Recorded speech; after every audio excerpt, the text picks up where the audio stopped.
신문 이야기 돌직구쇼에 오신 여러분 반갑습니다. 저는 신문 읽어주는 남자 김진입니다. 오늘의 불펜 중계 투수, 특별한 투수 한 명 소개해드리겠습니다. 3년 전 저희 신문 이야기 돌직구쇼 1회, 2회, 3회 쭉 초년 시절을 같이 해주셨던 원년 멤버입니다. 채널A의 부보도본부장 강수진 보도부본부장 오셨습니다. 어서 오십시오. 안녕하세요. 강수진입니다. 오랜만에 뵙겠습니다. 네, 3년 만에 다시 찾아주신 돌직구쇼. 오늘 돌직구, 강력한 돌직구 한번 기대를 해보겠습니다. 오늘자 조간 신문들이 어떤 뉴스 보도하고 있는지 지금부터 저와 함께 하시죠. 먼저 동아일보입니다. 동아일보 일면에 보도되고 있는 내용은 정치권 뉴스입니다. 법정 시한 내의 원구성 물 건너 간 것 같습니다. 여야가 공언을 했던 그 말들이 모두 다 물거품이 돼버렸습니다. 이슈는 바로 국회의장입니다.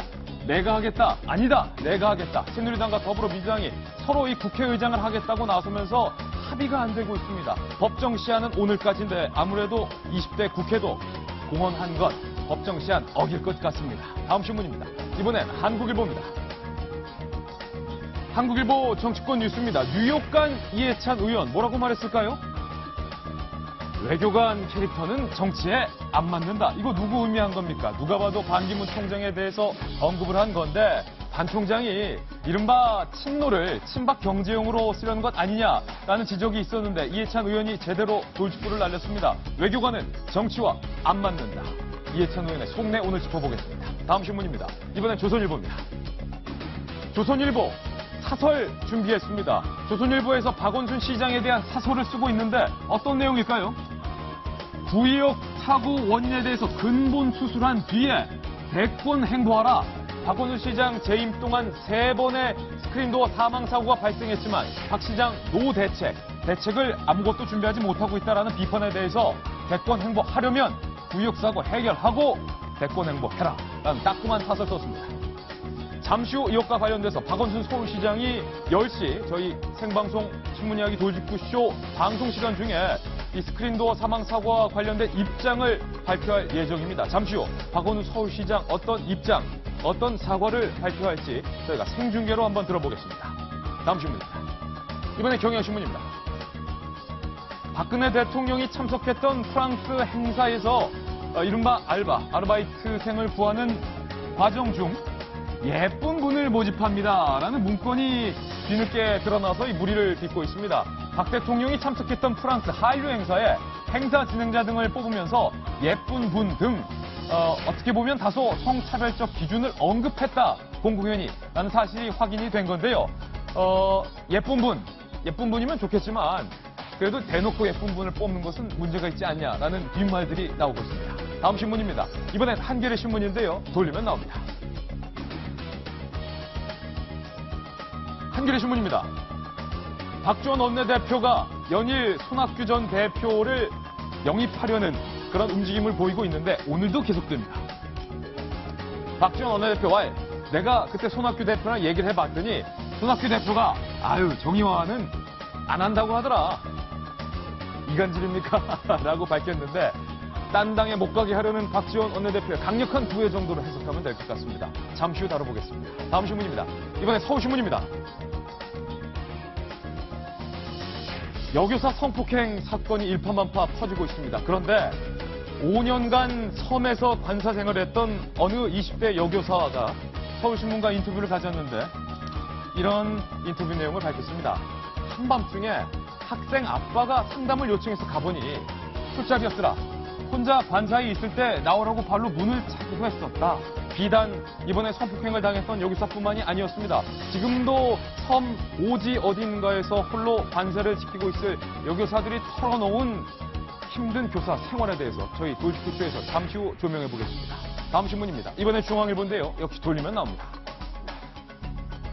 중앙일보 일면입니다. 안철수 국민의당 대표가 중앙일보와 인터뷰를 가졌습니다. 이렇게 밝혔습니다. 새누리당과 더불어민주당 국회의장 후보 오늘까지 알아서 정해놔라. 강력한 돌직구를 날렸는데 안철수 대표가 누구에 대해서는 매우 칭찬을 했고 또 다른 인사에 대해서는 매우 호평을 했습니다. 그 누구가 누굴지 잠시 후 공개하겠습니다. 오늘도 신문이야기 돌직구쇼는 여러분을 위한 쇼입니다.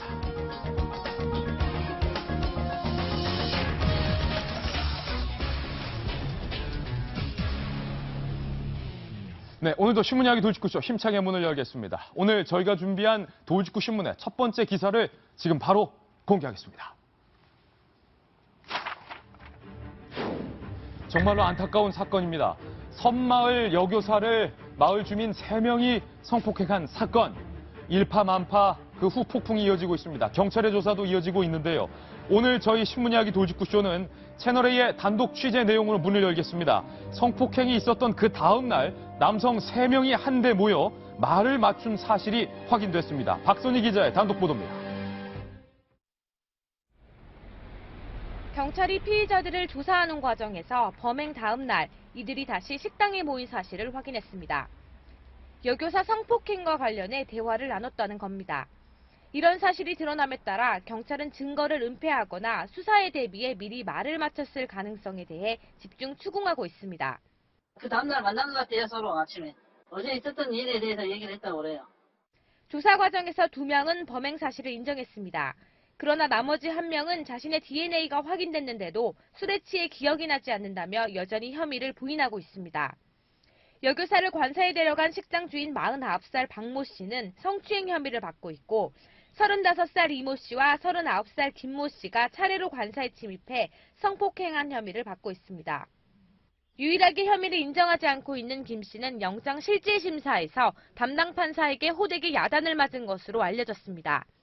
자신의 DNA가 검출된 이후에도 혐의를 계속 부인했기 때문인데 법정에서 판사는 당신이 이러고도 인간이냐며 강하게 질책한 것으로 알려졌습니다. 박 씨는 해당 초등학교 학부모이며 나머지 2명은 병설 유치원 학부모라고 진술했습니다. 경찰은 대질신문을 벌여 공모 여부 등을 파악할 계획입니다. 채널A 뉴스 박선입니다. 많은 사람들이 저희 돌직구쇼 지금 시청하시면서 오늘 또 한 번 안타까워하실 것 같습니다. 아니 어떻게 저럴 수가 있느냐, 인면 수심이 아니냐라는 말들이 예상이 되는데 강수진 부국장님, 범행이 있었던 바로 그 다음 날 네. 해당 남성 3명이 서로 알던 사이였기 때문에 한데 모여서 경찰 조사에 대비해서 말을 맞췄다. 네. 채널A 단독 취재 내용인데 네. 경찰은 범행을 공모했다 쪽에 방점을 찍는 것 같습니다. 네, 그렇습니다. 지금 방금 리포트에서도 보셨는데요. 채널A가 어저께 메인 뉴스에 단독 보도한 내용입니다. 그래서 사건이 벌어지고 난 다음 날 예. 그 식당에 그 피의자 3명이 모여서 뭔가 얘기를 했다. 이거는 서로 입을 맞추기 위한 거 아니냐, 정황에 대해서. 식당에 한데 모여서. 그렇죠. 그래서 그 얘기가 이제 어저께 보도가 나간 얘기고요. 오늘 아침 신문에서는 서울신문이 또 비슷한 내용을 보도를 하고 있습니다. 이 내용은 뭐냐면 그 3명의 피의자들이 사건을 전후해서 그러니까 그 사건 벌어질 때 2시간을 전후로 해서 6차례나 통화를 했다. 그 통화한 사람은 2사람인데요. 예. 일단 첫 번째는 처음에 먹었던 식당의 주인 박 씨죠. 그 박 씨하고 그다음에 거기에 참석하지는 않았던 나중에 온 김 씨. 합류한 그 2사람이 여러 차례 통화를 했다. 이런 정황을 발견했습니다. 그래서 사전에 모의가 있었던 거 아니냐라는 거를 공모 가능성이 있었던 거 아니냐. 경찰은 이렇게 보고 있고요. 예. 그거에 대해서 이제 박 씨는 어떻게 주장을 하고 있냐면 그 같이 합류했던 이 씨가 이 들어가는 걸 보고 이 교사 방으로 들어가는 것을 보고 나서 무슨 일이 있을지 모르니까 챙겨달라라고 김 씨한테 전화를 한 것이다라고 주장을 했습니다. 해명을 한 것이죠. 해명을 한 거죠. 해명을 한 것이죠. 이에 대해서 경찰은 어차피 1시간 이상 가게를 비웠던 박 씨가 굳이 왜 갑자기 걱정이 된다며 가보라고 했느냐. 이 부분에 대해서는 좀 수상하다 생각하고 계속 이제 파헤치고 있는 부분입니다. 마을 주민 남성 박 씨, 김 씨, 네. 이 씨가 나오는데 서로 알던 사람이고 이 중에 2명은 성폭행 혐의, 1명은 성추행 혐의를 경찰로부터 받고 있는데 네. 2명은 범행 사실을 인정했지만 1명은 강하게 범행 사실에 대해서 부인하고 있는데 네. 판사님이 네. 법정에서 돌직구를 날렸다고요? 그렇죠. 그 내용이 어떻게 했냐면 지금 3사람이 등장하는데 이게 좀 헷갈리는 게 첫 번째 등장인물이 아까 얘기한 박 씨, 두 번째가 이 씨. 이 2사람은 같이 술자리에 있었습니다. 그리고 나중에 김 씨는 인근에 또 식당을 하는 분인데 이분은 이 사람은 나중에 온 사람이죠. 근데 그 2사람은 성폭행 DNA가 검출이 됐습니다. 예. 이 씨하고 김 씨입니다. 그래서 이 2사람에 대해서는 성폭행을 했다라고 경찰은 보고 있는데 김 씨는 아니다. 나는 그러지 않았다라고 계속 부인을 하고 있는 상태고요. 그거에 대해서 판사가 아니 무슨 소리냐 DNA도 나왔는데 하면서 그러고도 인간이냐라고 호되게 당신이 그러고도 인간이냐. 네. 이숙현 기자님, 범행을 부인하고 있는 김 씨에 대해서 판사가 당신이 그러고도 인간이냐라고 말했다는 것은 성폭행을 했다라고 법정에서도 확신을 하고 있다는 거고 결정적으로 해당 여성 교사 선생님의 몸에서 네. 김 씨의 DNA가 나왔다라는 것은 직접적인 증거로서 확실한 증거로서 작용이 될 수 있겠죠. 그렇죠. 일단 어제도 좀 말씀을 드린 것 같긴 한데 이런 기사, 특히 이제 성폭행 기사 이런 걸 보면은 여성들은 이거를 굉장히 감정이입을 많이 하게 됩니다. 처음부터 끝까지 이 기사를 읽는 것도 상당히 고통스럽습니다. 심지어. 예. 남성들은 어떤지 잘 모르겠는데 그런데 어저께 이제 뉴스와 오늘 또 연이어서 이렇게 그 다음 날에도 마치 아무 일 없었다는 듯이 사람들이 자연스럽게 만나서 자기 뭐 직장으로도 가고 범행을 저질렀던 사람들이 아무렇지도 않게 만나서 얘기를 했다는 것 자체가 더 끔찍한 거죠. 그래서 일단 거기에 대해서 이 사람들은 뭐 소시오패스인가라는 생각이 들 정도로 예. 좀 사회적으로 어떤 기본적으로 느낄 수 있는 어떤 죄책감에 대해서 전혀 감정이 없는 사람들이 아닌가라는 생각이 들고 이제 그것을 더 뒷받침하게 해주는 게 바로 지금 말씀해주신 그 부분입니다. 심지어 DNA가 검출이 됐음에도 불구하고 판사 앞에서 기억이 나지 않는다라고 일관적으로 부인하고 있는 것 태도 자체는 굉장히 좀 정상적인 사고를 하는 사람이라고 믿기에는 좀 어려운 상황이 아닌가 그런 예. 생각이 듭니다. 네. 뉴스 속보 관련해서 오늘 몇 가지 전달해드리겠습니다. 경찰은 선마을 성폭행 가해자 3명에게 강간 등 치상 혐의를 적용할 예정인 것으로 뉴스 속보로 전해지고 있습니다. 강간 치상은 강간 및 미수번이 상해를 입혔을 때 적용되는 혐의인데요. 선마을 성폭행 가해자 3명은 내일 검찰에 송치될 예정이고 선마을 사건은 집단 성폭행이 아니기 때문에 특수 강간이 적용이 안 되는 방향으로 현재 적용이 논의가 되고 있는 것으로 알려지고 있습니다. 강수진 부국장님, 네. 그렇다면 내일 검찰에 송치가 되는 거고 성폭행 가해자들은 무기징역 또는 5년 이상의 징역도 가능하다면서요? 네, 지금 그동안에 뭐 특수강간 혐의냐 이런 얘기가 쭉 나왔는데요. 일단은 내일 검찰 송치할 때 혐의는 강간치상 혐의입니다. 강간치상. 네, 집단 성폭행이 아니기 때문에 강간치상 혐의를 적용하는 것으로 알려져 있고요. 그리고 대신에 형량은 5년 이상 무기징역까지 가능한 거는 똑같다고 합니다. 네. 오늘 박상철 교수님 나오셨는데 저희 채널A에서 단독 확인해서 보도하고 드리고 있는 내용 내일 검찰에 송치된다고는 하지만 다음날 태연하게 셋이 모여서 식당에 모여 앉아서 야, 경찰 조사가 있을 테니까 이렇게 입 맞추자. 셋이 모여서 범행에 대한 얘기를 나눴고 더 결정적인 것은 나는 성폭행을 안 했다라고 주장을 하면서 태연하게 자신의 식당과 일터로 출근을 했다는 거예요. 이게 지금 우리가 말로 표현할 수 없을 만큼 정말 천인이 공노할 짓을 했는데 정말 치밀하게 사전에 뭐 6시간 이상 서로 통화를 하면서 공모를 준비를 한 거라고 볼 수가 있고요. 또 사후에 또 말 맞추기로 해서 뭔가 벗어나려고 그러고 또 태연하게 뭐 출근에 따르면 자기 일터에 가가지고 일을 하고 이런 모습을 보면서 판사마저도 너가 인간이냐라는 겁니다. 근데 지금 우리가 이 강간죄라는 것, 성집단 폭행으로만 몰고 가고 있는데 그것은 물론이고 이것 정말 중요한 범죄 행위입니다만은 이자들은 그러다가 죽을 수도 있다라는 것도 염두에 두고 범행을 저지른 겁니다, 이게. 예. 그래서 이제 이 섬에 있는 분들이 처음에는 어떤 한 분이 뭐 대단한 것이냐라는 말을 잠깐 한 사람이 있어요. 그런 반응이 나왔었어요. 예, 다른 데서는 토막 사건까지도 나는데 뭐 서울이나 인근의 요즘 사건 이야기하는 것이죠. 근데 어느덧 우리 사이에서 물론 지금 섬 주민들은 너무나 창피스럽고 반성을 하고 있는 걸로 제가 알고 있어요. 이 사건이요 대단한 사건입니다. 이게 지금 우리가 항상 이럴 수가 있을까라고 했는데 이 사건이 어디선지 일어날 수 있다는 겁니다. 지금 예.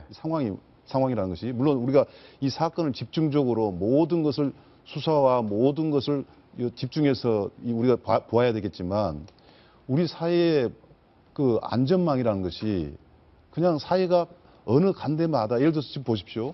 그 교사가 있는 곳에 딱 한 명의 어떤 경찰관이 있다든가 뭐 이런 것밖에 없다는 거예요, 지금. 수사 자체를 할 수가 없는 문제고. 그래서 우리 사회에서 과연 안전이 언제든지 허물어질 수 있는 이런 것이 구석구석 있는가. 만약에 내 몸에요. 머리만 말짱하면 뭡니까? 어느 구석 하나하나가 아프면 내 몸이 작동이 안 되지 않습니까? 우리 사회가 병들이 있다는 거예요. 이 중에 더 무서운 것이 방금 우리 김행국께서도 얘기했지만 이 사람들이 하는 짓을 보십시오.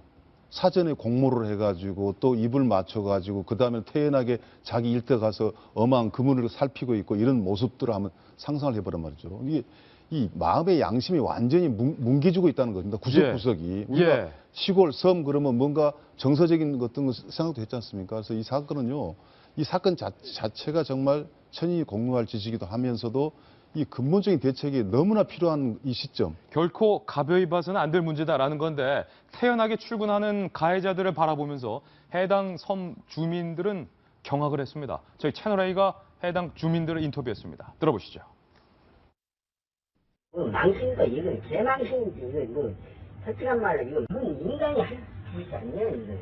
학부형이 했다고 치더라고. 그냥 쓰레기 그래놓고 안 됐다고 안 했다고 모두 숨기고. 그래서 못할 짓은 안 할 짓이죠. 그게 이미지가 다 거든요. 좀 관광지로서 이미지가 좋은 곳인데. 해당 섬에서는 긴장감마저 돌고 있다라는 내용이 전해지고 있는데 김병미 전 의원님, 오늘 한 조간신문에 5년간 외지에서 관사 생활을 하고 있는 여교사를 인터뷰한 내용이 나오는데 해당 여교사는 아니지만 예. 같은 점들을 토로했습니다. 어떤 내용입니까?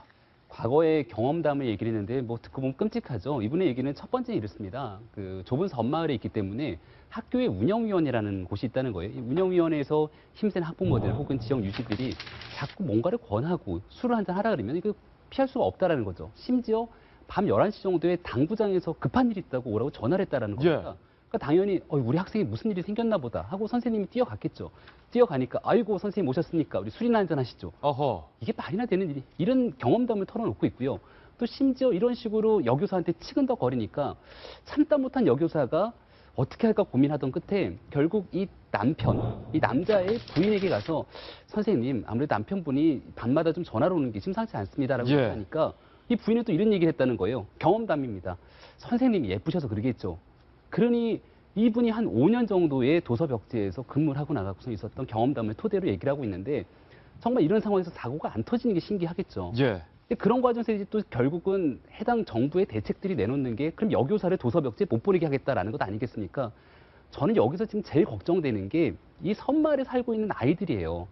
아이들이 갑자기 어느 날 우리 선생님이 사라졌습니다. 근데 흉흉하게 돌리는 소문에 따르면 옆 동네 아저씨, 심지어는 우리 아빠 이런 사람들이 못된 범죄를 통해서 선생님이 없어지고 아무도 우리 동네에 오려는 여선생님이 없을 거예요. 어떻게 이런 방식들을 해결해야 될 것이냐. 저는 오늘 결국은 우리 돌직구쇼 시청하는 또 정부 관계자분들이 많이 계시니까 예. 한마디만 드리고 싶은데 돌직구 날리세요. 사회 안전망 갖추는 건 기본이고요. 이렇게 범죄 저지르는 사람들에 대한 중형을 내리는 것도 기본이고요. 그렇지만 여교사들을 보내지 않겠다라고 하는 것으로 모든 대책을 다 했는가? 저는 그렇게 보지는 않습니다. 미국에는요, 티치포 아메리카라는 비영리 단체가 있습니다. 예. 이 비영리 단체는 도서 벽지에서 공부를 하지 못하는 어려운 사람들이 많기 때문에 대학을 졸업한 사람들이 자발적으로 모여서 2년 동안 도서 벽지에 가서 실제로 아이들을 가르치는 일들을 자발적으로 합니다. 미국에 굉장히 잘 돼 있어요. 여기에 대해서 대기업이 후원하고 지원하고 우리가 비영리 단체가 이걸 못한다라면 정부 차원에서 어떤 방식으로든 예. 긍정적으로 이 도서벽지에 있는 아이들에게 교육권을 주고 안전망은 안전망대로 확충할 수 있는 총체적인 대안을 마련해야지 꼭 사건이 터지게 되면 한 가지 문제만 가지고 에이 그거 안 해 이렇게 해결책을 내놓으니까 우리 국민들이 정부의 정책을 신뢰할 수 없는 겁니다. 예. 저는요 이 사건을 짐승만도 못한 뭐 개인이 이랬다 개인을 처벌을 하면 된다로 넘어갈 건 아니라고 생각해요. 지역 사회라든지 공동체 문화 쪽에 접근이 필요할 것 같은 게 보면은 초등학교 학부모 하나, 병설 유치원 학부모 둘이지 않습니까? 그럼 그 지역에서는 분명히 학교하고 병설 유치원이 공동체의 중심이었을 거예요. 네. 이 가해자 남성들의 연령대를 보면 40대 중반에서 30대 중반이면 식당도 하고 아마 그 지역에서는 되게 무슨 일이 있으면 나서서 하는 뭐 학교 일도 하고 지역 일도 하는 그 지역 사회 허리 역할을 하는 사람들이었을 거예요. 지역에서 일종의 유지 역할들을 네, 했었다. 예. 만약에 이 사람들이 정말로 뭐 지역에서도 손가락질 받는 사람이었다면은 그 선생님이 아예 접촉조차도 안 했겠죠. 그런데 무리하지만 스스럼 없이 교사와 접촉을 할 수 있을 정도의 말하자면 사회적 신뢰 이런 걸 갖고 있는 사람들이었는데 스스로 공동체를 파괴한 거지 않습니까? 그럼 도서라든지 이런 쪽에서 접근할 때 자기들 공동체를 어떻게 더 키우고 예를 들어서 괜찮은 선생님이 더 올 수 있도록 예. 하고 만약에 이번 사건을 계기로 해서 뭐 외지인이니까 뭐 하고 나가면 끝이지라고 하면 스스로 폐쇄하게 되는 거지 않습니까? 폐쇄적 공동체를 마련하면은 개토화가 되는 거니까 여기서 좀 더 열어놓고 예. 오픈할 수 있는 쪽으로 가는 게 좀 본질적 해결이 아닐까 싶습니다. 예. 자, 이제 검찰의 송치가 됩니다. 검찰 조사 결과 과연 이들에게 어떤 형량이 내려질지 계속해서 지켜보겠습니다. 이번엔 저희가 준비한 본격적인 정치권 뉴스 전해드리겠습니다. 오늘 정치권의 핫토픽은 국회의장을 잡아라입니다. 두 번째 돌직구 신문을 지금 바로 만나보시죠. 법정 시한이 있습니다. 20대 국회가 새롭게 꾸려졌기 때문에 오늘까지는 국회의장도 선출을 하고 원구성을 마쳐야 되는데 어제 원내대표들이 모였지만 내가 국회의장 하겠다, 우리 당에서 배출해야 된다를 두고 싸우다가 결국 결론을 내리지 못했습니다. 국회의장에 대해서 보다 못한 국민의당 안철수 대표가 새누리당과 더불어민주당 두 당에게 이런 돌직구를 날렸습니다. 더민주와 새누리당이 먼저 오늘까지 각 당의 국회의장 후보를 확정해야 한다. 그런 뒤 본회의 투표로 국회의장을 결정하자. 더 이상 두 거대 당들이 싸우는 거 못 보겠다. 이수경 기자님, 안철수 대표가 두 정당을 향해서 빨리 오늘까지 후보나 정해라라고 돌직구를 날리게 된 이유랄까요? 어제 무슨 일이 있었던 겁니까? 일단 어제 원내 수석 부대표들이 만났죠. 예. 새누리당하고 더불어민주당과 그리고 이제 국민의당이 만났는데 일단 6일 만에 만났습니다. 근데 6일간의 냉각기를 갖는다는 건 신경전을 가질 수는 있다고 봐요. 근데 6일은 좀 길지 않나. 지금 하루하루 서민들은 이제 먹고 살기 힘들어 죽겠는데 여기서 신경전을 한다. 서로 어떤 감정 싸움 때문에 6일간 이제 지체를 하다가 어제 겨우 이제 여론의 등살에 밀려서 만났습니다. 네. 점심 오찬 회동을 했죠. 그리고 오후에도 또 만났고 저녁에도 이제 만나서 세 차례를 만났습니다. 근데 결과적으로는 아무것도 결론을 내지 못했습니다. 근데 사실은 이제 어저께 급하게 만난 이유는 그거죠. 오늘 이제 그 임시국회 본회의를 열어서 국회의장을 뽑고 또 상임 그 위원장을 또 정해야 되지 않습니까? 국회법이 만들어진 게 지난 94년이라고 하는데 그 이후에 단 한 차례도 지켜지지 않은 걸 이번에 한번 지켜보자고 했던 게 바로 20대 그 국회의원들의 어떤 처음의 열의였는데 20대 당선인들이 공헌을 했던 내용이에요. 그랬었죠. 근데 아무것도 지켜지지 않았고 이제 그러니까 그 국민의당 안철수 대표가 저런 얘기를 한 것 같은데 저는 약간 아쉬운 게 안 네. 대표가 저런 얘기를 좀 공개적으로 미리 했으면 더 좋았지 않았을까. 너무 임박해서 지금에 와서야 저런 얘기를 하는 거는 조금 늦었다라는 좀 아쉬움이 있고요. 그리고 어쨌든 이거는 어떤 그 후보 개인에 대한 싸움이라기보다는 어느 당이 국회의장직을 가져가느냐의 싸움이잖아요. 그렇죠. 그래서 이제 인물로서 접근하는 거는 좀 아니지 않나라는 생각이 들다가도 이제 맥락을 읽어보면은 사실상 자유투표를 하자라는 쪽으로 좀 유도하는 그런 뉘앙스의 어떤 발언이 아니었나 그런 생각이 듭니다. 네. 새누리당도 국회의장은 우리 당에서 나와야 된다. 집권 여당에서 나와야 된다. 무슨 소리냐. 제1당인 더불어민주당에서 나와야 되는 것 아니냐. 두 거대한 정당들이 국회의장을 두고 싸움을 벌이고 있습니다. 그 가운데 각 당에서는 내가 우리 당의 국회의장 후보가 돼야 된다라고 치열한 유세전이 펼쳐지고 있습니다. 더불어민주당의 국회의장을 잡아라. 유세 싸움 상황부터 살펴보겠습니다. 출력물로 정리했습니다. 우리 오랜만에 등장했습니다. 문희상 의원께서 국회의장에 도전을 하십니다. 국회의장을 잡아라. 후보들의 구애 살펴보시죠. 문희상 국회의장 후보 당선인은 1대1 티타임을 초선들과 갖고 있습니다. 그리고 일일이 직접 쓴 편지와 문희상 의원 같은 경우는 또 붓글씨의 달인입니다. 보기와는 다르게 본인이 직접 쓴 붓글씨를 일일이 선물을 하고 있다는데 문희상 의원의 붓글씨 실력은 사실은 국회에서 널리 알려져 있습니다. 붓글씨 솜씨 한번 감상을 해볼까요? 상당히 명필이죠. 지금 밑에 붓글씨 실력이 언뜻 보이고 있는데 윤태곤 실장님, 원래 문희상 의원이 붓글씨를 저렇게 잘 썼습니까? 그 국회 서도회 고문이에요. 아하. 회장도 지냈고 이게 예. 서도회라는 거는 뭐 학교로 치면 동아리 같은 거 아니겠습니까? 이게 동아리에 이제 뭐 또 문희상 고문은 이제 정치를 오래 하신 분이니까 초선 의원들 오면은 그 글 써주고 그런 거를 많이 하더라고요. 상당히 명필이시네요. 예, 그래서 자기 강점을 이렇게 하는 것 같고 다른 의원들 같은 경우에도 보면은 이제 이석현 의원은 아침에 이제 초선 의원 집을 일일이 방문해가지고 예. 띵동띵동 이렇게 누르고 뭐 만날 수도 있고 못 만나면은 손으로 쓴 손편지를 남겨놓고 가고. 이석현 의원은 예. 매일 아침마다 초선 의원들 집을 가정 방문한다. 뭐 다른 의원들 같은 경우에도 그렇고 지금 이 보면은 약속 안 하고 가거든요. 약속하고 가면은 의원들이 사실 잘 안 만나주려고 합니다. 사실은 불편하죠. 이게 만나가지고 뭐 제가 밀어드리겠습니다 할 수도 없고 예. 저는 다른 사람 생각하는데요 이럴 수도 없지 않습니까? 제가 금요일 날 국회에 이제 윤태공 개 저하고 이제 좀 가까운 여야 의원들 몇 명을 쭉 이제 인사하러 윤태공 갔어요. 개파가 있습니까? 예, 그럼요, 있죠. 그래서 의원회관을 돌다가 여기 나온 분들을 한 4번, 5번씩 만났어요. 의원회관에서. 예. 뭐 어떤 식으로 하냐면은 보좌진 2~3명하고 한 3인 1조로 해서 다니면서 한 보좌진이 쭉 앞으로 나가면서 지금 뭐 몇 호실에 국회의원 있습니다. 연락 주면은 뒤에 있는 보좌진이 따라가가지고 그 국회의원 붙잡고 들어가서 인사하고 이런 식으로 이제 움직이고 있더라고요. 뭐 열심히 하시는 건 좋은데 저는 약간 제언을 하나 드리고 싶다면은 조금 반공개적으로 했었으면 좋겠어요. 예. 이게 더불어민주당의 대표가 아니지 않습니까? 원내대표가 아니잖아요. 더불어민주당에서 국회의장이 나올 확률은 높은데 내가 국회의장이 된다면은 뭐 이러한 걸 하겠다. 꼭 민주당에만 국한된 게 아니라 그런 식의 조금 의견을 피력하시는 게 좀 좋지 않을까 싶네요. 오늘 한 기자가 이석현 의원의 이 구애 작전에 대해서 상세하게 보도하고 있는데 김병민 의원님, 예. 한 초선 의원이 굉장한 불편함을 호소했습니다. 아침에 우리 식구들은 잠옷바람인 상태인데 띵동띵동 벨이 울려서 나가보니 이석현 의원이 밝게 웃으면서 꽃을 들고 서 있더라. 현관문을 열어줄 수도 없고 안 열어줄 수도 없고 굉장히 곤혹스러웠다. 그렇죠. 의장님이 되신다면 예. 의장이 갖고 있는 권한이 막강하지 않습니까? 막강하죠. 그때 가서 가불이 완전 바뀌는 거기 때문에 아이고 오셨습니까 하고 선배원이니까 집으로 모시고 싶지만 이게 집으로 모셨다간 저희 같은 경우는 저희 와이프가 아내가 가만 안 있을 것 같은데요. 네. 아침부터 찾아왔다고.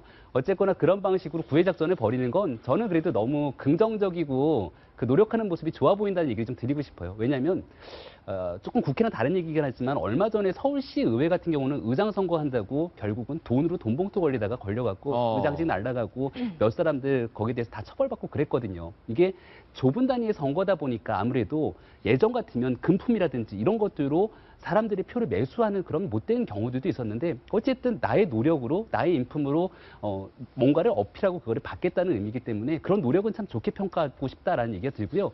하나만 더 얘기하고 싶은 것 중에 하나는 어쨌든 오늘까지 국회의장 선출해야 되잖아요. 해야죠. 그래서 안철수 대표가 최근에 보여줬던 행보 중에 가장 멋진 행보를 오늘 보여주셨다. 높게 평가하고 싶고 마지막 진짜 드리고 싶은 얘기는 깨진 유리창의 법칙이라는 게 있습니다.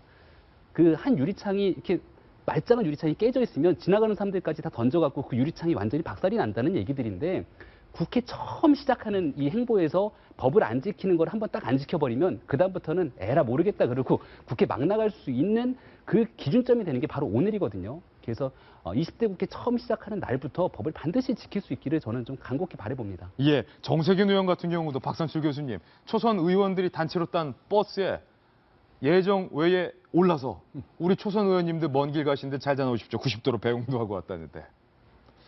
더불어민주당에서 국회의장을 하기로 했다고 했을 때 저런 선거운동도 소박하고 괜찮다고 저 봐요. 아, 괜찮다? 오케이. 예. 근데 이제 우리 방금 김 의원님께서 이야기한 것 중에 정말 안철수 의원이 오랜만에 잘했다라고 하는 부분을 좀 다른 면을 좀 이야기하고 싶은 게 네.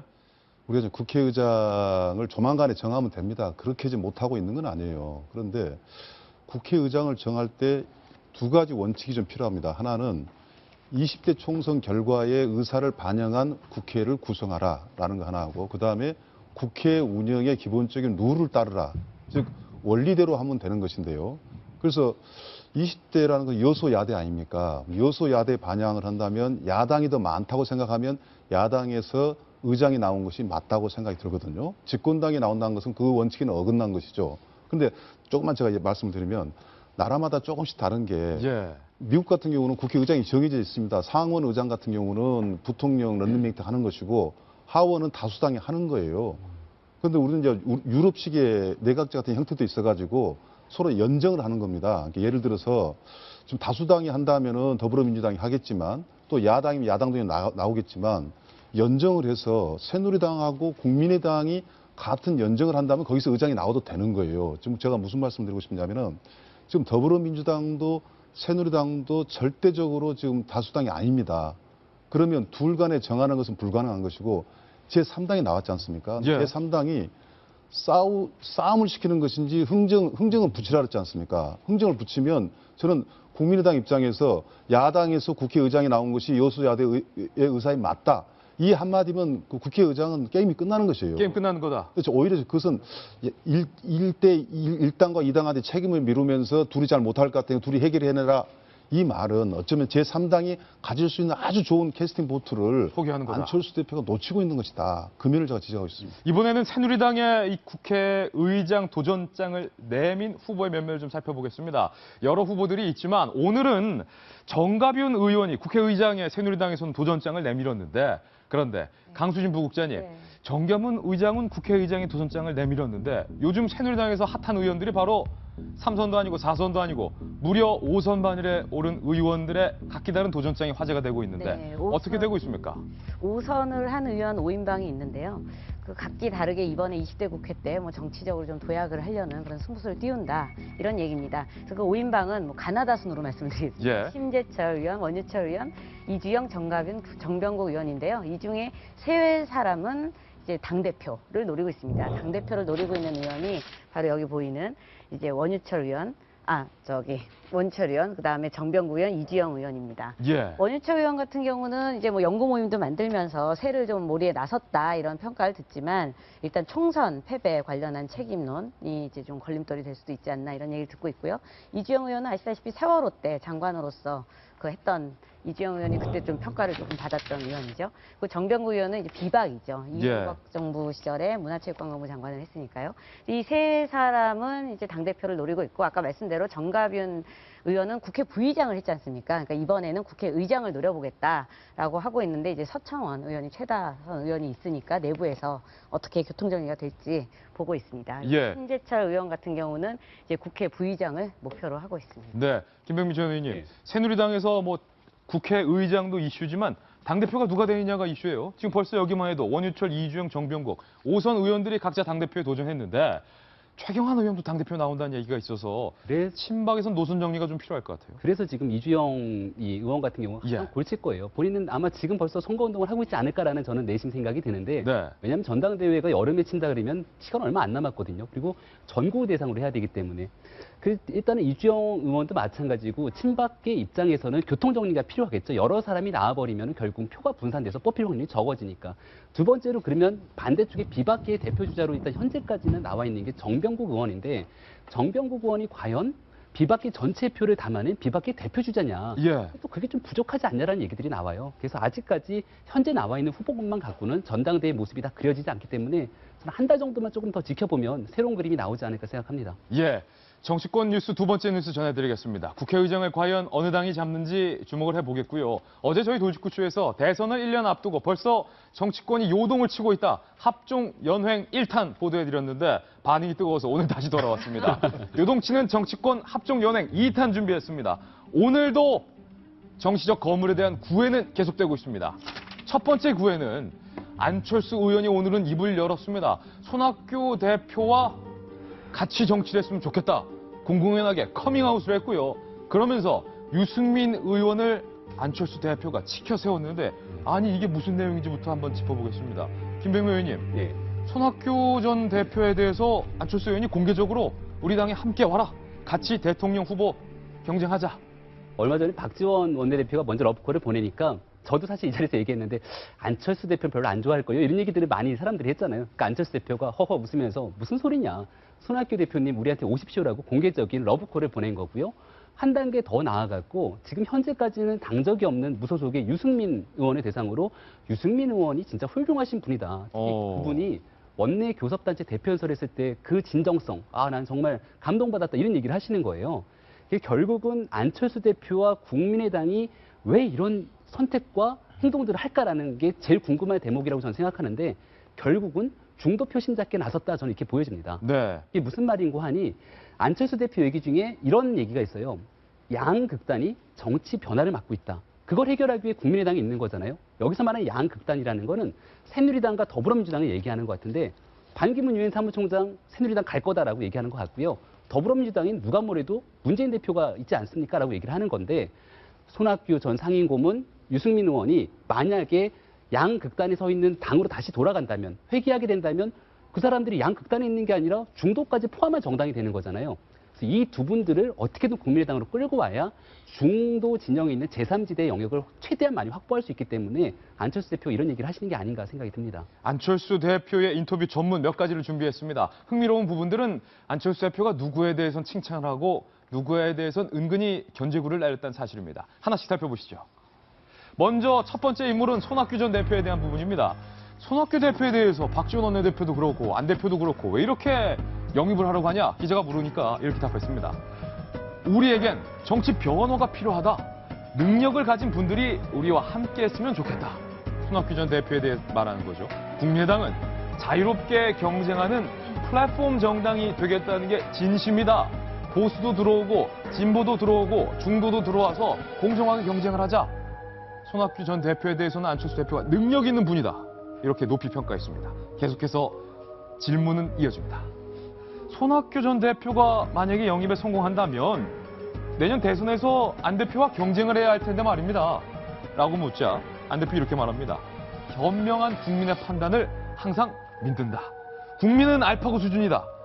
이 부분이 상당히 독특한데 국민은 알파고이기 때문에 나를 찍을 것이다. 이런 자신감도 좀 있는 것 같아요.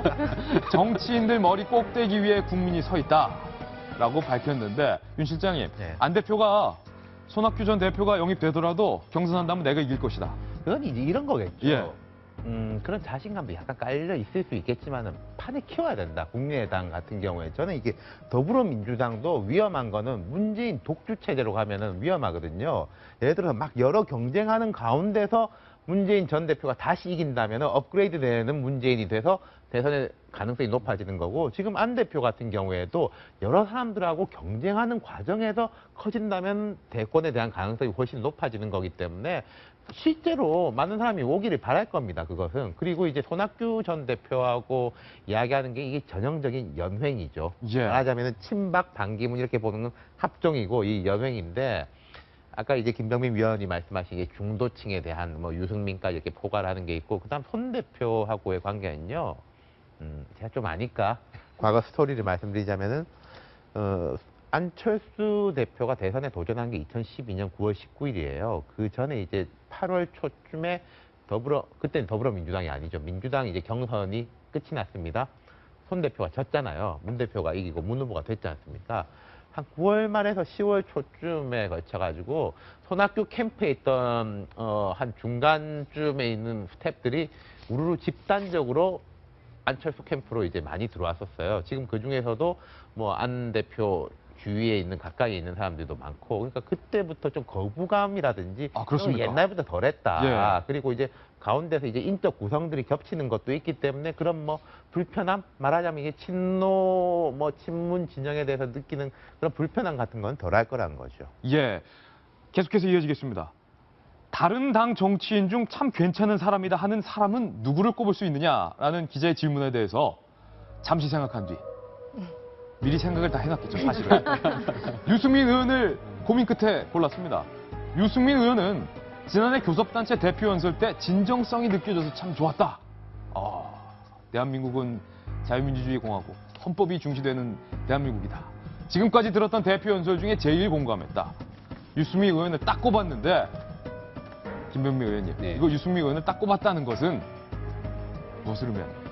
유승민 없는 새누리당은 안고 빠진 찐빵과 같다고 저는 생각합니다. 안고 빠진 찐빵. 지금의 새누리당이 아니라 어쨌든 대통령 선거를 향한 새누리당을 말하는 겁니다. 예. 그렇기 때문에 그 진영의 지지에서 새누리당을 이탈한 사람들의 10%, 15%의 지지층을 확보하겠다라는 게 안철수 대표의 생각일 거예요. 그렇기 때문에 유승민 의원이 새누리당으로 돌아가건 말건 간에 본인은 계속해서 그런 메시지들이 우리 국민의당이 갖고 있다는 것들을 포섭하기 위한 얘기들을 계속하는 게 아닌가라는 구애작전 뭐 이런 게 저는 느껴지더라고요. 여기까지는 안 대표가 굉장히 칭찬을 했습니다. 그런데 다음에 이어질 두 분에 대해서는 뉘앙스가 확 갈리는데 반기문 총장에게도 영입 제의 할 수 있습니까? 왜냐하면 플랫폼 정당이라고 했으니까 라고 묻자 안철수 대표가 뭐 다른 사람들이 하는데 저희까지 할 필요가 있습니까? 이식경 기자님, 네. 반 총장에게 대해서 저희까지요라 한마디로 끝내버렸습니다. 논란을. 이 말을 얼마나 많이 하고 적게 하느냐 그 자체도 상대방에 대해서 어떻게 생각하고 있는지를 간접적으로 드러내는 거죠. 그렇죠. 네, 한마디를 하더라도. 근데 저 얘기를 들으니까 뭐 관심 없다 혹은 관심 없는 척, 뭐 일부러 외면하는 척 하는 것 같아요. 그러니까 일단 안철수 대표 입장에서만 봤을 때 어쨌든 본인이 대선 후보지 않습니까? 네. 그런데 이번에 이제 반기문 총장이 방한을 해서 다시 이제 미국으로 돌아간 다음에 여론조사를 했더니 그동안 안철수 지지자라고 이제 뽑혔던 그 중도층 그리고 국민의당 지지자층에서 상당 부분이 반기문 총장 쪽으로 넘어갔다는 겁니다. 그래서 이제 지금 지지율이 상당히 겹치기 때문에 아주 단순하게 대선에다 나갔을 적에 어떤 경쟁 구도로 보더라도 반기문 총장이 나오는 게 안철수 대표한테는 좋을 리가 전혀 없는 거죠. 그래서 저는 어떻게 보면 딱 한마디로 약간 좀 무시하는 척하면서 넘어간 게 아닌가라는 생각이 들고요. 또 하나는 이미 이제 맥락이 또 있는 거죠. 어차피 이제 더불어민주당 그 예전에 노무현 정부 때 이제 사무총장이 됐던 그런 인연이 있지만 지금은 친노와 굉장히 사이가 안 좋아지지 예. 않습니까?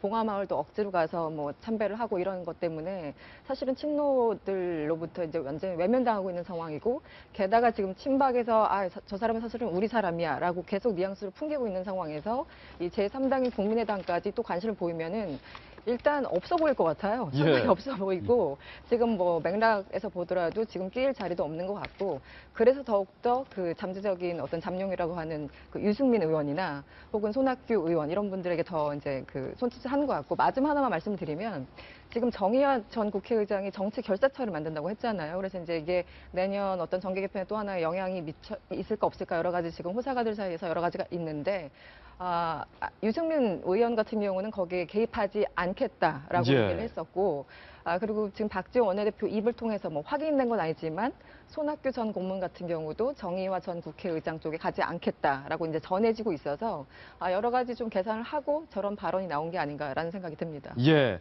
문재인 전 대표에 대한 질문도 이어지는데 이렇게 말했습니다. 꼭 다른 정치인도 아니고 문재인 전 대표와 두 분이 만나면 늘 뒷말이 다르다. 안철수 대표가 웃으면서 다른 정치인들과의 관계에선 그런 말은 들은 적이 없었는데 저도 잘 모르겠습니다. 이상하게 문재인 전 대표와 만나면 꼭 말이 달라지네요. 결국에 문 전 대표와는 확실히 선을 그은 것 같아요. 그렇죠? 그런 것 같아요. 문재인 전 대표와의 앙금이 좀 남아있는 게 아닌가라는 생각이 여전히 드는데 기본적으로 저는 이런 것 같아요. 문재인 전 대표를 지지하는 지지층들은 굉장히 단단합니다. 그리고 지금 안철수 대표를 비토하는 사람들을 보면은 특히 보수 진영에서 안철수 대표를 많이 비토하지는 않는 것 같은데 적어도 제가 느끼는 느낌은 문재인 전 대표를 지지하는 그런 극렬 진보층에서는 사실 안철수 대표에 대한 비토가 훨씬 더 강하거든요. 예. 그런 관점에서 봤을 때 좀 서운하고 불편한 감정들이 있는데 그걸 애둘러서 표현한 게 아닌가라는 생각이 듭니다. 정치권의 합종연행 2탄 오늘 함께하고 계십니다. 두 번째 합종연행 넘어갑니다. 이해찬 전 총리, 이해찬 의원이 내일 반기문 유엔 총장의 면담을 앞두고 견제구, 제동 걸기에 나섰습니다. 직접 들어보시죠.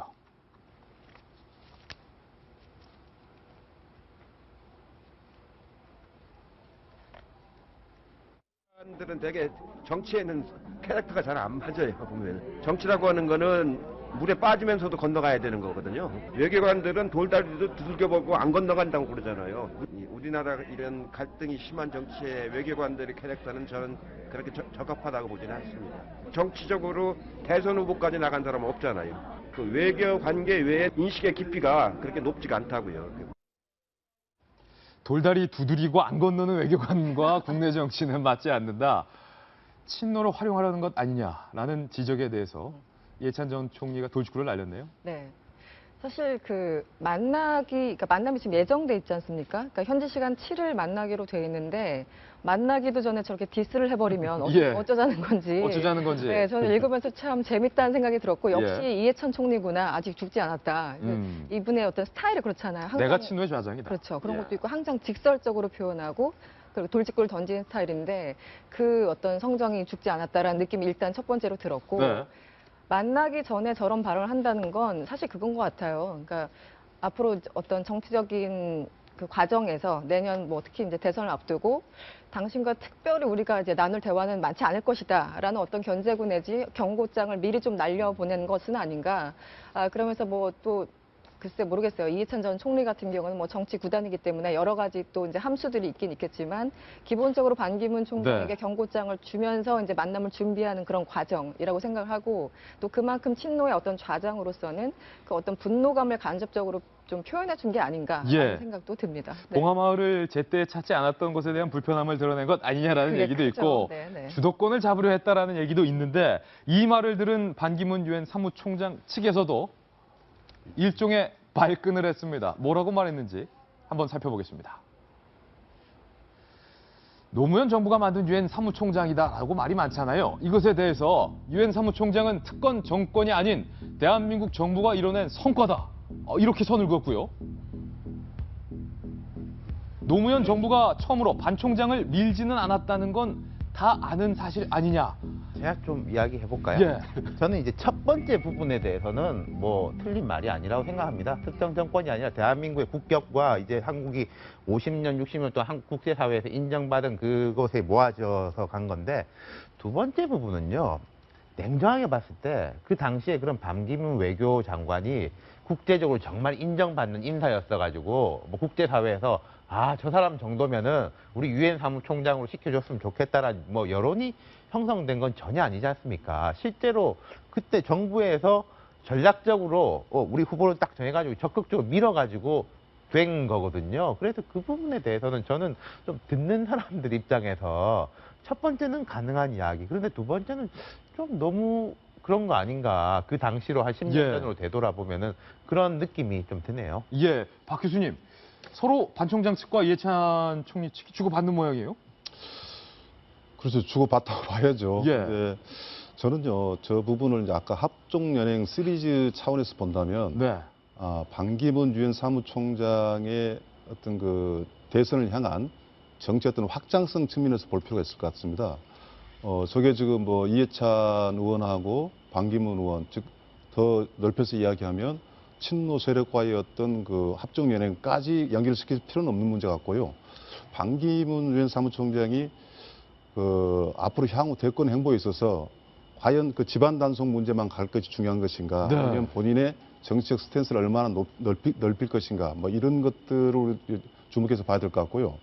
아까 그 안철수 의원 부분이 있어서 국회의장 발언은 조금은 저는 좀 부정적으로 이야기했지만은, 아까 인터뷰는 지금까지 역대 인터뷰한 것 중에 제일 잘했다고 생각을 해요. 오. 왜 그러냐면 반기문 유엔 사무총장이 새누리당을 중심으로 한, 친박을 중심으로 한 어떤 정치적 확장성을 노리고 있다면은, 문재인 쪽에서는 범여권의 어떤 그 하나의 단일화 내지는 갖다가 어떤 스탠스를 잡을 것이고, 그러면 역시 안철수 의원 입장에서는 그 국민의당이 이제 지지 기반이 중도층을 지지 기반으로 한다는데, 중도층의 어떤 총량의 한계가 있거든요. 근데 만약에 손학규 의원이라든가 유승민 의원이 같이 합류한다면, 예. 그것이야말로 국민의당의 갈 길이고 안철수 의원의 정치적 그 향보가 아닌가, 좌표가 아닌가 이렇게 생각합니다. 정치권의 합종 연행 두 가지 들어봤는데, 네. 반 총장에 대해서 친노 측이 생각하는 감정이랄까요, 뉘앙스가 조금 복잡다담한 것 같아요. 저 오늘 기사를 보면서 저는 생각한 건 뭐냐면, 아까 말씀하셨지만 이해찬 전 총리가 감정의 고를 어떻게 보면 보여주신 걸 수는 있는데요. 반 총장 입장에서는 그러면 왜 이 시점에서 어쨌든 만나자고 먼저 청했잖아요. 예. 그리고 지금 저 전 총리 말씀도 하셨지만, 외교관은 돌다리를 두드려보고도 안 건너는 사람인데, 근데 이런 지금 논란의 한 복판에 있지 않습니까? 스스로 불지핀 뭐 대선 그 출마론이라든지 이런데, 이 와중에 만나자고 하고 한 부분도 충분히 돌다리를 엄청나게 두드려 봤을 것이다. 예. 이런 반응도 어떻게 보면은 예측했을 수도 있겠다. 어허. 그러고도 굳이 했다면 그럼 어떤 부분을 노렸을까, 이런 생각이 일단 들고요. 그리고 지금 계속 복잡하지 않습니까? 근데 유엔 사무총장으로서 유종의 미를 거두게 해달라라고 하셨지만, 계속 돌다리를 두드리면서 논란을 스스로 계속 만들고 계신 부분도 있는 것 같고, 또 이해찬 의원 같은 경우는, 이해찬 전 총리 같은 경우는 지금 만나기도 전에 처음에 차 한잔 하자라고 했다라고 하고, 누가 봐도 그 이상의 의미를 부여했지만, 지금 이렇게 선제구를 날리고 나니 정말 차 한잔 하고 그냥 헤어지는 모양새가 되지 않을까. 예. 그러고도 나중에 승자는 누구일까? 과연 반 총장으로 뭘 얻을 수 있을까? 예. 일단 시도는 한 거죠. 이번에 두 사람의 만남이 그다지 큰 성과물은 없을 것이다 라는 관측이 지배적인 것 같습니다. 이번엔 저희가 준비한 다음 뉴스로 이동하겠습니다. 돌직구 신문입니다. 사표 쇼다.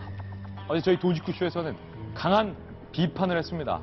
매서운 돌직구를 날렸는데, 저희 돌직구 방송 바로 다음 서울 메트로의 2명을 사표를 수리하기로 했습니다. 그런데 이 서울 메트로 사건과 관련해서 잠시 후 오전 10시, 그러니까 지금으로부터 약 2분 후면 박원순 서울시장이 구의역 스크린도 사망 사고와 관련된 입장을 발표할 예정입니다. 과연 박원순 서울시장은 어떤 입장을 발표하게 될지 잠시 후 저희 돌직구쇼에서 생중계해드리겠습니다.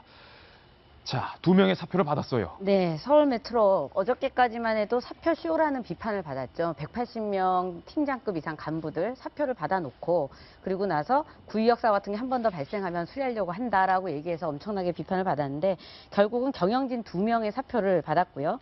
그리고 업무 관련 책임자 5명은 직위 해제했습니다.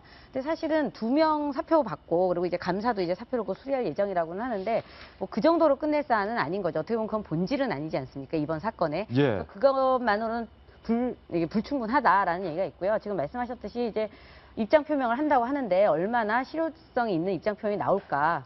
그리고 사실은 전 지금 나가고 있는 저 화면을 보면서도 박원순 옆에 예. 이렇게 팻말이 있지 않습니까? 원순 씨의 엑스파일. 네. 네. 근데 사실은 이런 사고가 났을 때 저런 방식으로 얘기를 하는 거, 그리고 어떻게 보면 좀 무신경이랄까, 배려 없음이라는 생각이 드는 게 저런 거를 정말 사과하거나 위했다면 저 옆에 있는 엑스파 이런 거는 치우고서 하는 정도의 그 섬세함이라도 있었어야 되지 않느냐라고 생각이 되고요. 박원순 시장이 관련해서 굉장히 비판을 많이 받고 있는데 과연 어떤 입장을 발표하고 내놓을 수 있는지 이따 10시쯤 기다려보도록 하겠습니다. 이제 예정된 10시가 다 됐습니다. 지금 서울시 청사 브리핑룸에는 박원순 서울시장이 모습을 드러냈는데요. 서울시청으로 한번 이동을 해보겠습니다. 네, 지금 박원순 서울시장이 앉아서 이제 곧 있을 입장 발표를 기다리고 있습니다. 박원순 서울시장, 사실은 스크린도어 사망 사고에 대해서 재직 중 3번의 동일한 사망 사건에 대해서 서울시장이 도대체 무엇을 했느냐라는 비판이 같은 당인 더불어민주당 내에서도 현재 쏟아지고 있는 입장입니다. 관련해서 어제도 더불어민주당에서 박원순 서울시장에 대해서 입장에 대해서 해명을 요구하는 출석 요구를 한 바가 있는데 박원순 서울시장 관계자 측에서 같은 당인데 어떻게 이렇게 가혹할 수 있냐라는 반응들 조간신문에서 보도해드린 바 있습니다. 아마도 지금 박원순 서울시장은 여러 가지 당내 상황에 그리고 당 밖에서 제기되고 있는 비판론 때문에 무거운 심정일 텐데 과연 오늘 어떤 내용을 밝힐지 지금 바로 들어보겠습니다.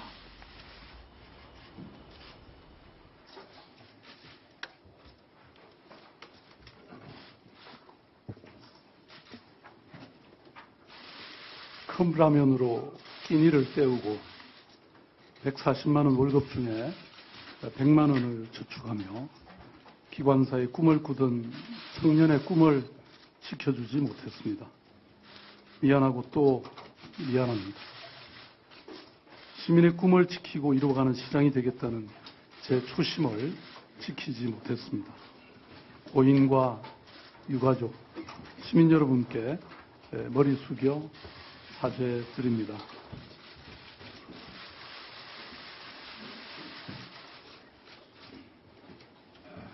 고인의 명복을 빌며 유가족의 슬픔에 깊은 위로를 보냅니다. 소잃고 외양간을 고치지 못한 사고였기에 더 황망했습니다. 지난해 강남역 사고 후에 2인 1조 매뉴얼을 만들고 자회사 설립을 추진하고 있었습니다. 그러나 2인 1조 근무 매뉴얼은 시간 제한과 그에 따른 페널티 부과, 노동 인력의 부족함이라는 현장의 문제를 도외시한 탁상 공론이었습니다. 결국 책상머리 대책은 19 청년이 홀로 위험을 감내하게 만들었습니다. 미처 현장을 살피지 못했습니다. 제 불찰과 책임이 큽니다. 이번 사고로 드러난 현실은 위험이 누구에게나 같은 무게가 아니라는 사실이었습니다. 위험조차도 사회적 조건에 따라서 불평등하고 불공정했습니다. 안전은 누구나 누려야 할 권리입니다. 안전은 누구에게나 평등해야 합니다. 7월이면 민선 6기 3년 차를 맞습니다. 이번 사고는 서울시가 맞서 싸워야 할 특권과 관행이 어디이고 누구인지를 분명히 해줬습니다. 비단 메트로만의 문제가 아닙니다. 서울시의 여러 산하기관들 그리고 서울시의 문제이기도 합니다. 시민 안전을 중심에 두고 중요성, 시급성을 따져서 비상한 각오로 혁신하겠습니다. 이번 사건에 대해서 서울시는 다음과 같이 조치하고 해결하겠습니다. 첫째, 책임질 사람은 책임지게 하겠습니다. 서울시 교통본부장 경제, 메트로 본부장, 감사 등 관련자들의 사표를 수리했습니다. 시작일 뿐입니다. 앞으로도 책임이 드러나는 사람에 대해서는 지위 고하를 막론하고 책임을 엄중히 묻겠습니다. 서울시 감사위원회의 철저한 감사를 이미 네, 박원순 시장이 지금 계속 입장 발표를 하고 있는데 김병민 의원님, 예. 서울시장으로서 고인과 유가족께 시민께 사죄를 드린다.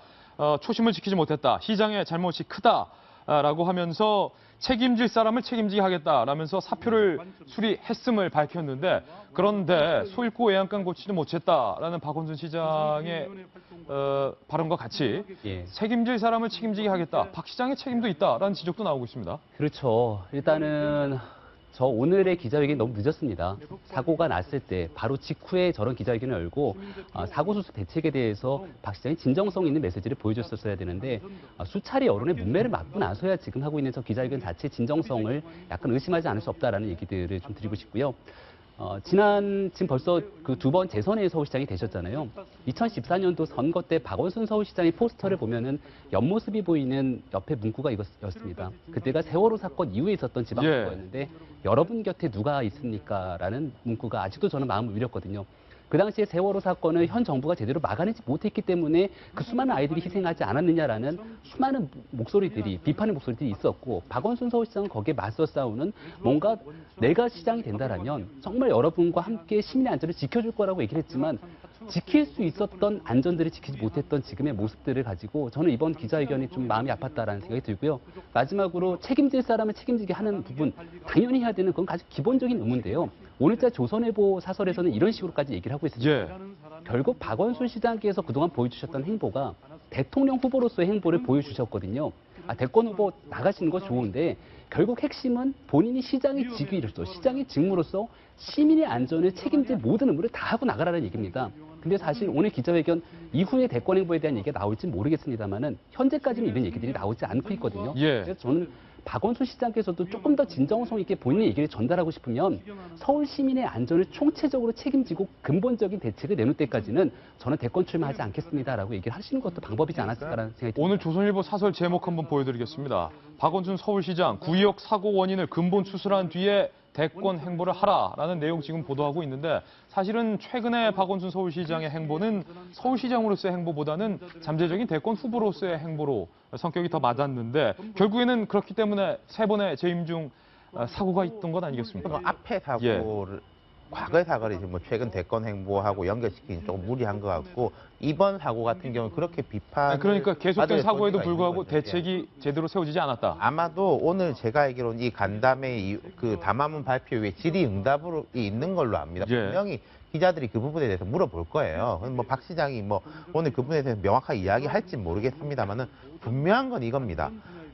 이번 사고에 대해 가지고 해결을 하지 못하면은 뭐 대권이고 뭐고 없는 겁니다. 대권에 대한 발판으로 삼는 게 아니라 이걸 해결해야지 뭐 삼선이 됐건 대권이 됐건 다 있는 것이고 지금 예를 들어서 더불어민주당 같은 경우에도 그런 생각이 있는 것 같아요.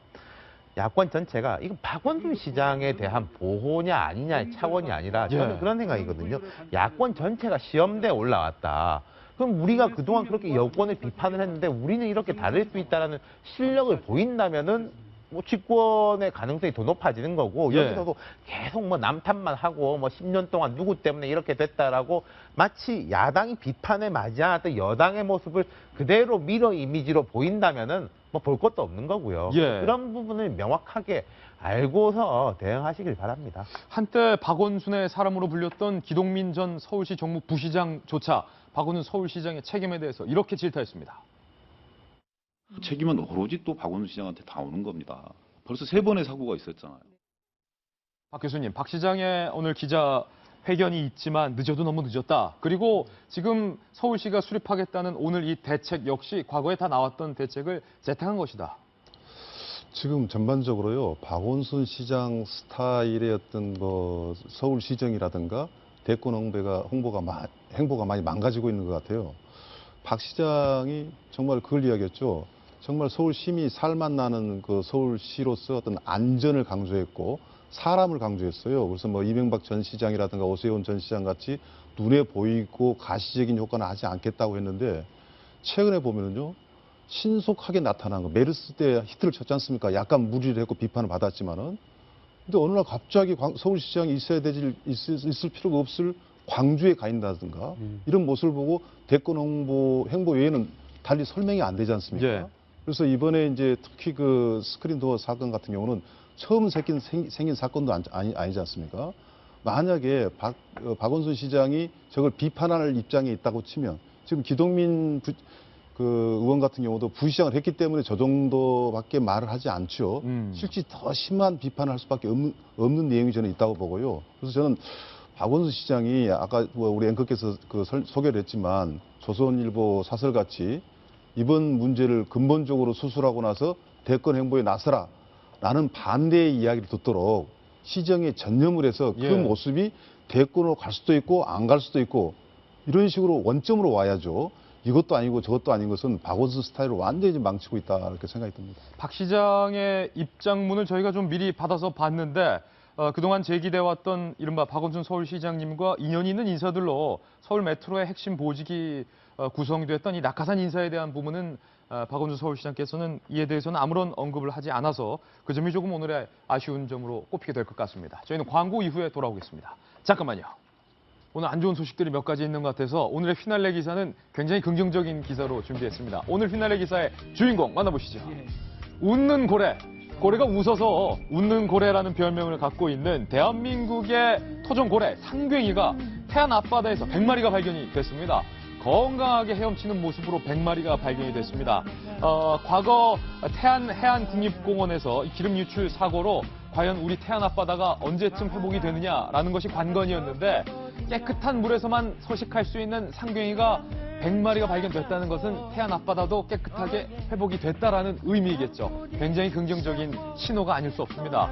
이 상괭이 우리가 보호해야 할 멸종 위기에 처한 야생 동식물에 해당이 되는 종입니다. 그런데 제가 먹거리 엑스파일을 취재하면서 이 우리가 지켜줘야 할 상괭이를 밍크고래로 속여서 판매를 하는 업자들이 대거 적발이 됐던 적이 있습니다. 이 상괭이 웃는 고래이니만큼 우리가 지켜줘야 할 것이 분명합니다. 반갑습니다, 상괭이. 계속해서 건강히 태안 앞바다에서 살아 숨쉬기를 기원하겠습니다. 오늘 저희가 준비한 소식 모두 다 전해드렸습니다. 저희는 내일 아침 9시에도 더욱더 풍성한 뉴스로 인사드리겠습니다. 오늘 하루는 분명 어제보다 더 나을 겁니다. 좋은 하루 되십시오. 고맙습니다.